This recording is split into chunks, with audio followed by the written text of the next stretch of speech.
मध्य प्रदेश सरकार के द्वारा स्कूल शिक्षा विभाग के अंतर्गत प्राथमिक शिक्षक पात्रता परीक्षा 2024 का आयोजन किया जाना है। आपके पास समय बहुत कम है। इसी कम समय के कॉन्टेक्स्ट में सारे का सारा जो सिलेबस है, उस सिलेबस में कौन से बिंदुओं पर कितने शानदार तरीके से ध्यान दिया जाए, इन सारे ही बिंदुओं को लेकर के हमने एक यहाँ पर आप लोगों के लिए प्लान तैयार किया है। और इस प्लान का मुख्य उद्देश्य ये है कि आप छोटी मोटी गलती मत कर बैठना, नहीं तो कहीं ना कहीं डिसक्वालीफाई होते हुए दिखाई देंगे। तो इसी संदर्भ में हमने ये सोचा कि ये जो आपका पेपर है, इसमें यहाँ पर 5 टाइटल आने हैं, जिसमें बाल विकास शिक्षा शास्त्र, हम ये चाहते हैं कि इसमें आप 30 में से 30 स्कोर लाए। भाषा 1, इसमें आप यहाँ पर 30 में से 30 स्कोर लाए। भाषा 2 वाला भी इसमें शानदार वाला परफॉर्मेंस करें। गणित और पर्यावरण के अध्ययन में भी आप यहाँ पर शानदार वाला स्कोर इसमें यहाँ पर करें। इसी बात को लेकर के इसमें यहाँ पर जो शिक्षा शास्त्र वाला जो पोर्शन है, सारे ही सब्जेक्ट में आपके पास यहाँ पर जो पेडालॉजी वाला जो पोर्शन है और जो थ्योरी वाला पोर्शन है, उसके विगत वर्षों के प्रश्नों के साथ कंपैरिजन करते हुए बहुत धुआंधार तरीके से आपके लिए जो कोर्स वर्क है, उसका एक फ्रेम तैयार किया गया है। और ये जो कोर्स का जो फ्रेमवर्क तैयार किया गया है, वो आपको जिस ऐप पर मिलेगा, जिस एप्लीकेशन पर मिलेगा, उसका नाम है एग्जाम 8080। इसको आप डाउनलोड करके इस पूरे ही कोर्स का फ्री ऑफ कॉस्ट में बहुत बढ़िया तरीके से आनंद ले सकते हैं और आप अपनी यात्रा को, या जो आपने सपना संजो करके रखा है, उस सपने को बढ़िया और बहुत सुंदर तरीके से बहुत कम समय में आसानी के साथ प्राप्त कर सकते हैं। इसी बात को ध्यान में रखते हुए ये वीडियो आपके लिए बनाया गया है, ताकि आप अपने साथ साथ अपने और सारे दोस्तों को यहाँ पर मैसेज भेजें कि इस प्लेटफॉर्म पर आपको एग्जामिनेशन पॉइंट ऑफ व्यू से सारी तैयारी फ्री ऑफ कॉस्ट में प्राथमिक शिक्षक पात्रता परीक्षा से संबंधित मिलने वाली हैं। तो इसलिए सभी लोग इसको ज्वाइन करें और इसमें अपना यहाँ पर बढ़िया वाला स्कोर सेव करके क्वालिफाई होते हुए दिखाई दें। नमस्कार मेरे राष्ट्र निर्माताओं। हिंदी पेडागोजी का जो एक टॉपिक है, जिसका नाम है भाषा सीखना और ग्रहणशीलता, इस पेडागोजी के अंतर्गत भाषा सीखना और ग्रहणशीलता से संबंधित जो प्रीवियस ईयर के प्रश्न आए हैं, उसका कुछ नमूने के रूप में मैंने आप लोगों के सामने यहाँ पर प्रस्तुत किया है। यदि आप ऐसे ही सारे प्रश्न बड़े शानदार तरीके से अटेम्प्ट करना चाहते हैं, तो एग्जाम 8080 का ऐप आप डाउनलोड करें और उसमें यहाँ पर सारी विषय वस्तु के साथ साथ में विगत वर्षों के प्रश्न के साथ साथ में जो आने वाले प्रश्न हैं, उनका बेहतरीन तरीके से एनालिसिस वाला पार्ट सुने और उन वीडियोस को देखें। तो यहाँ पर भाषा सीखना और ग्रहणशीलता के अंतर्गत एक बार आपकी एग्जाम में यहाँ पर इसमें जो क्वेश्चन आया, ये है आपके पास एमपी का जो प्राइमरी लेवल का जो टीचर एलिजिबिलिटी टेस्ट है, 5 मार्च 2022 का पेपर है। उसमें प्रश्न आया था कि भाषा अर्जित करना। तो 4 ऑप्शन उन्होंने दिया कि भाषा अर्जित करना कठिन होता है, सहज, स्वाभाविक होता है, तीसरा पॉइंट आया भाषा सीखने में बाधक होता है, और चौथा पॉइंट आया इसमें यहाँ पर समय की हानि होती है।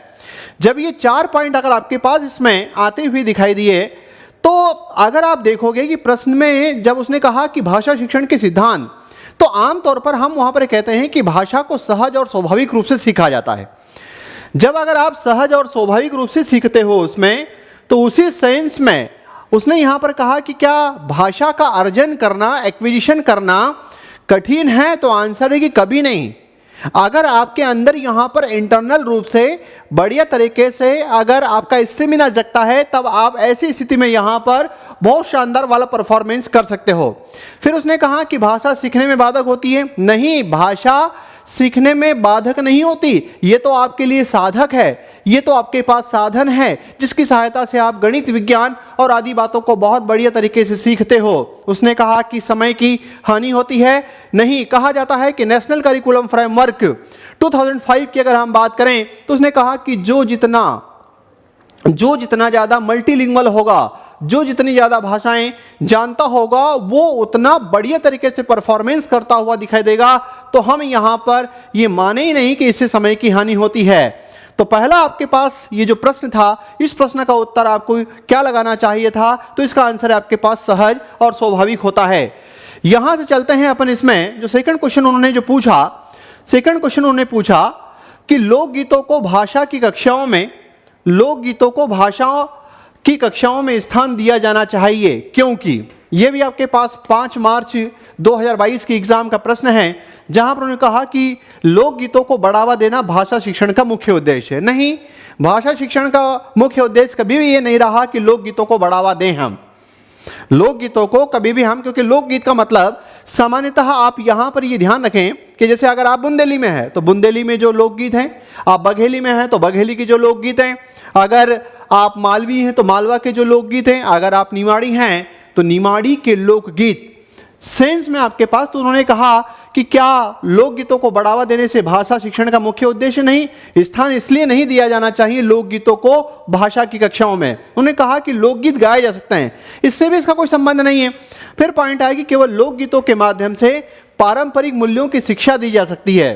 अब यहां पर ये जो पॉइंट आपके पास इसमें जो आता हुआ दिखाई दिया केवल, सामान्यतः भाषा शिक्षण की पेडोलॉजी के अंतर्गत जब इस प्रकार का पॉइंट अगर केवल जैसा शब्द लगा रहता है तो इसका किसी भी प्रश्न में किसी भी ऑप्शन में कोई काम ही नहीं होता। फिर यहां पर चौथा आया कि इससे बच्चे संस्कृतिगत विशेषताओं से परिचित होते हैं। आंसर है यस। यदि मैं मालवी के लोकगीत सुनूंगा तो मालवा की संस्कृति को पहचानूंगा, यदि मैं निमाड़ के लोकगीत सुनूंगा तो निमाड़ की संस्कृति को पहचानूंगा, मैं यदि बुंदेलखंड के लोकगीतों को सुनूंगा तो बुंदेलखंड के संस्कृति को पहचानूंगा, मैं बघेलखंड के लोकगीतों को सुनूंगा तो बघेलखंड की संस्कृति से परिचित हूंगा। और चूंकि हम यहां पर इस प्रकार की विभिन्न प्रकार की संस्कृतियों को जानना हमारे लिए आवश्यक होता है, तब उस सेंस में यहां पर जो बात आती हुई दिखाई दी कि यदि अगर आप इसका सटीक वाला उत्तर अगर ले जाते तो इसका सटीक वाला उत्तर आपके पास यहां पर क्या जाएगा, तो वो पॉइंट आपके पास है डी। मतलब ये प्रश्न ऐसा था कि आपके समझदारी की कोने से आपको इस प्रश्न का यहां पर आंसर लगाना चाहिए था, या आप इसमें यहां पर लगा सकते थे। फिर यहां से बढ़ते हैं इसमें आगे की तरफ। अगला एक प्रश्न आया कि वाइगोटस्की के अनुसार, बेसिकली 3-4 विद्वान हैं जिसमें एक वाइगोटस्की का नाम आता है, एक आपके पास यहां पर चॉम्स्की का नाम आता है, इसके साथ में एक ब्रूनर का नाम आता है, एक बंडूरा का नाम आता है, एक बुरस फ्रेडरिक स्किनर का नाम आता है, एक इवान पेट्रोविच पेवलो का नाम आता है। तो ये जो इतने विद्वान हैं जिन्होंने यहां पर भाषा से रिलेटेड, भाषा के सीखने के संदर्भ में कुछ न कुछ बातें यहां पर की है, तब उन्होंने कहा कि वाइगोटस्की के अनुसार सीखने को देश देश देश से पृथक नहीं किया जा सकता। तब उन्होंने कहा कि किससे पृथक नहीं किया जा सकता, तब उन्होंने कहा कि उसके सामाजिक संदर्भ से। फिर दूसरा वाला पॉइंट आया पुनर्बलन से, फिर यहां पर आया व्यवहार के मापने योग्य परिवर्तन से, और चौथा पॉइंट आया इसमें अवबोधन प्रक्रिया से। जैसे इसने उन्होंने बात कही, बेसिकली वाइगोटस्की का जो पूरा का पूरा थ्योरी है वो जिस बात को लेकर के यहां पर बल देता है कि सबसे ज्यादा सीखना, चूंकि हम भाषा भी सीखते हैं, तो यहां पर जब भाषा को सीखने की बात आती है तो इसके लिए उन्होंने यहां पर जिस बात पर बल दिया वो दिया आपके पास किस पर, तो आंसर आया सामाजिक संदर्भ पर बल दिया। उन्होंने जिस बात पर बल दिया वो पॉइंट क्या था, सामाजिक संदर्भ पर बल दिया। क्यों? क्योंकि उसकी मां, उसके परिवार, उसके पिता, उसके दादा दादी, उसका नानी, उसका आस पड़ोस, ये सब समाज के लोग हैं, और जैसे जैसे वो समाज के संपर्क में आता जाता है वैसे वैसे वो सीखने का काम करता है भाषा।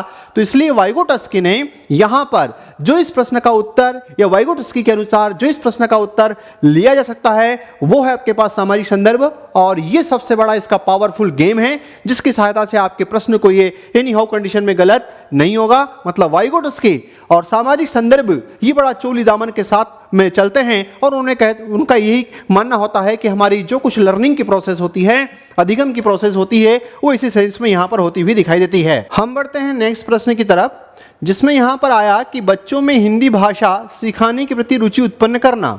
बच्चों में हिंदी भाषा को सिखाने के प्रति रुचि उत्पन्न करना, यह उद्देश्य है। यह भी आपके पास 5 मार्च 2022 को जो एग्जाम होता है उसका यह प्रश्न है, जहां पर उन्होंने पूछा कि उच्च स्तर के छात्रों के लिए क्या रुचि जागृत वहां करना है, प्राथमिक स्तर के छात्रों के लिए, सी आया माध्यमिक स्तर के छात्रों के लिए, और डी ऑप्शन आपके पास आया केवल हायर स्कूल के छात्रों के लिए। तो बेसिकली इसमें अगर आप देखोगे तो आपने कहा कि आप जिस एग्जाम को देने गए वो है प्राथमिक शिक्षक पात्रता परीक्षा।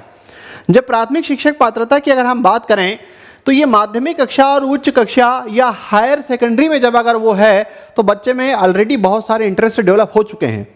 क्योंकि भाषा को सीखने के प्रति जब रुचि उत्पन्न करने की बात आती है तो ये प्राइमरी कक्षाओं में बहुत ज़बरदस्त तरीके से जोड़ दिया जाता है। इसीलिए तो कई बार आप यहाँ पर इनको कहानी, कभी कभी आप यहाँ पर कविताएं आदि उनको सिखाते हैं। चाहे आपको हिंदी भाषा सिखाना हो तो हिंदी की, जब अगर आपको अंग्रेजी भाषा सिखाना है तो अंग्रेजी की। तो इसलिए इसमें यहाँ पर इसका जो आंसर आपको लेना चाहिए था, इसका जो आंसर यहाँ पर लेना चाहिए था कि अगर आपको ये याद होता है कि मैं प्राथमिक शिक्षक की परीक्षा के लिए बैठा हुआ हूं, तो उसी संदर्भ में यहाँ पर इसका उत्तर जाता हुआ दिखाई देगा। और वो क्या रहेगा, तो प्राथमिक स्तर के छात्रों के लिए पॉइंट आता हुआ दिखाई देगा। तो ये जो है आपके पास यहाँ पर इससे संबंधित प्रश्न मतलब क्या है पता है। जब अगर हम यहाँ पर पेडागोजी की बात करें तो ये समझदारी की कोने से चलने वाला आपके पास टाइटल है। अब यहाँ पर इससे संबंधित आप चाहते हैं कि पेडागोजी के सारे प्रश्नों का सॉल्व मुझे बहुत बढ़िया तरीके से मिल जाए, तो इसमें यहाँ पर जो लिंक दिया है उस लिंक की सहायता से भी आप YouTube पर भी सारे लेक्चर्स इसमें यहाँ पर इससे रिलेटेड आप देख सकते हो कि और भी कौन कौन से प्रश्न आए हैं। इसी के साथ में आप एग्जाम का ऐप डाउनलोड करके भी इस रिलेटेड थ्योरी का भी वहाँ पर बहुत बढ़िया फ्री ऑफ कॉस्ट में मजे ले सकते हो। तो मैं उम्मीद करता हूं कि मैं आपको इसमें यहां पर पेडागोजी से रिलेटेड एक भी प्रश्न एनी हाउ कंडीशन में गलत नहीं होने दूंगा, यदि आपने सारी चीजों को ध्यान से सुन लिया तो, है ना। तो इस प्रश्न के साथ मैं इस सेशन को यहीं पर अभी विराम दे रहा हूं और आप इस वीडियो को, इस लिंक को अधिक से अधिक लोगों तक पहुंचाने का प्रयास करें ताकि आपके साथियों का भी इसमें फायदा होता हुआ दिखाई दे। इसी प्रश्न के साथ मैं इसको विराम देता हूं। जय हिंद, जय भारत।